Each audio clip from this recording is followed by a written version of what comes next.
നിലം തൊടിയിക്കാതെ പാകിസ്ഥാനെ തകർത്ത കഥ ഇന്ന് പറയുകയാണ് എയർ ചീഫ് മാർഷൽ. നമുക്കറിയാം, നമ്മുടെ രാജ്യത്തിന്റെ ആത്മാവിനേറ്റ ഒരു മുറിവായിരുന്നു ഏപ്രിൽ 22 പഹൽഗാമിൽ സംഭവിച്ചത്. 26 പേരുടെ ജീവൻ നഷ്ടപ്പെട്ട ഭീകരാക്രമണത്തിന് ഇന്ത്യ നൽകിയ കനത്ത മറുപടിയായിരുന്നു ഓപ്പറേഷൻ സിന്ദൂർ. ഓപ്പറേഷൻ സിന്ദൂറുമായി ബന്ധപ്പെട്ട് ഔദ്യോഗികമായി തന്നെ സർക്കാർ എന്തൊക്കെ സംഭവിച്ചു എന്നത് പല ഘട്ടങ്ങളിൽ വിശദീകരിച്ചിട്ടുള്ളതാണ്.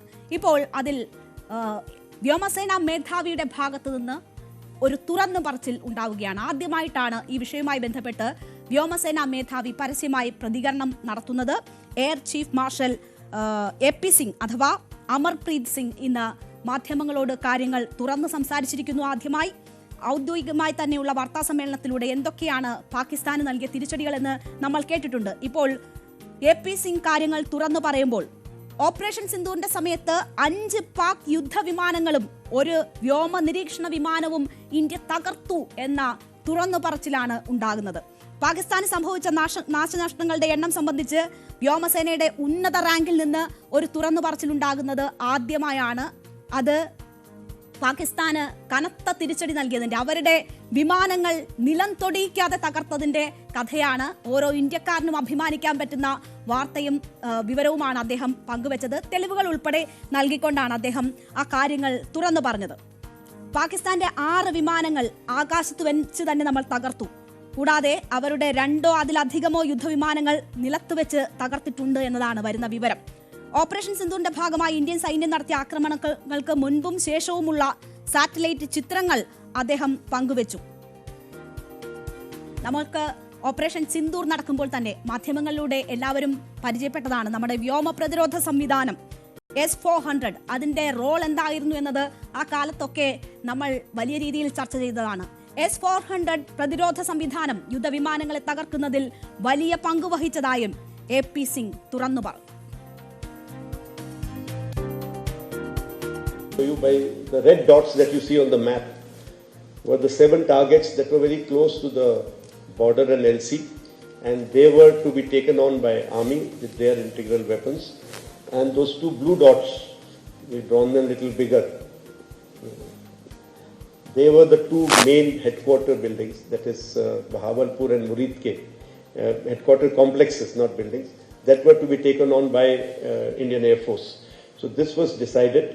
Also, when I say taken on by Indian Air Force, that doesn't mean that only Indian Air Force was to work towards that. All of us were working together, including naval assets were involved in, their weapons were used in these areas, their INT agencies were involved.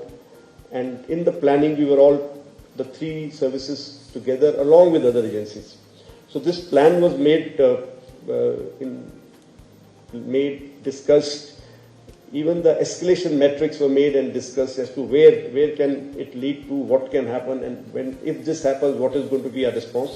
So it was a nicely planned out effort, and the date was decided. It was the 6th and 7th night, date and time, and it was decided based on weather, based on what pattern we were seeing across the border of their movements and their actions.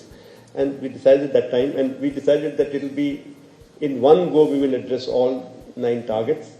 And like I said, Air Force was targeting these 2 areas which were further away into the border. So it was not that we could do something with small drones or weapons of small caliber.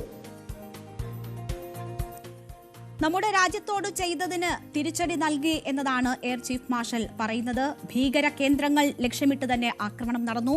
ബഹവൽപൂരിൽ ഉണ്ടായ ആക്രമണത്തിൽ പക്ഷേ ഒരിക്കലും അടുത്തുള്ള കെട്ടിടങ്ങൾ തകർന്നിട്ടില്ല എന്ന ഒരു തുറന്നു പറച്ചിൽ കൂടി അദ്ദേഹം നടത്തുകയാണ്. നമുക്കറിയാം, മെയ് 7 ഇന്ത്യ തിരിച്ചടി തുടങ്ങിയത്. ഏതാണ്ട് 20 മിനിറ്റിൽ 24 കേന്ദ്രങ്ങൾ തകർന്നടിയുന്ന വിധമാണ് ഇന്ത്യ ഈ ഭീകരാക്രമണത്തിന് പകരം ചോദിച്ചത്. അപ്പോൾ അതിൽ ഇന്ത്യക്ക് കാര്യമായ കേടുപാടുകൾ സംഭവിച്ചില്ല. മാത്രവുമല്ല, പാകിസ്ഥാന്റെ 6 വിമാനങ്ങൾ തകർത്തിരിക്കുന്നു എന്ന നിർണായക വിവരമാണ് ഇന്ന് എയർ ചീഫ് മാർഷൽ പുറത്തുവിടുന്നത്. നമുക്കറിയാം, ഇതിന്റെ ഉത്തരവാദിത്തം ഏറ്റെടുത്തത് ജെയ്ഷെ മുഹമ്മദ് എന്ന സംഘടനയുടെ ഭാഗമായിട്ടുള്ള ദ റെസിസ്റ്റന്റ് ഫ്രണ്ട് ആയിരുന്നു. അതിനുശേഷം ഈ ഭീകരരെ നമ്മൾ വധിക്കുന്ന സാഹചര്യം ഉൾപ്പെടെ ഉണ്ടായിട്ടുണ്ട്. എന്തായാലും ഇന്ത്യ കനത്ത തിരിച്ചടി തന്നെയാണ് ആ ആക്രമണവുമായി ബന്ധപ്പെട്ട് നൽകിയത്. ഇന്ത്യയുടെ ആത്മാഭിമാനത്തിനേറ്റ മുറിവായിരുന്നു. മതം ചോദിച്ചുകൊണ്ട് പുരുഷന്മാരെ തെരഞ്ഞു പിടിച്ച് നടത്തിയ ആക്രമണം കേരളത്തിലെയും തമിഴ്നാട്ടിലെയും മഹാരാഷ്ട്രയിലെയും ഉൾപ്പെടെ വിവിധ സംസ്ഥാനങ്ങളിലെ 26 ജീവനുകളാണ് അവർ കവർന്നത്. അത് ഇന്ത്യയുടെ ആത്മാഭിമാനത്തിനേറ്റ മുറിവായിരുന്നു. അതിൽ കനത്ത തിരിച്ചടി തന്നെ നൽകി എന്ന ഓരോ തുറന്നുപറച്ചിലും ഓരോ ഇന്ത്യക്കാരനെ സംബന്ധിച്ചും അഭിമാനിക്കാവുന്നതാണ്.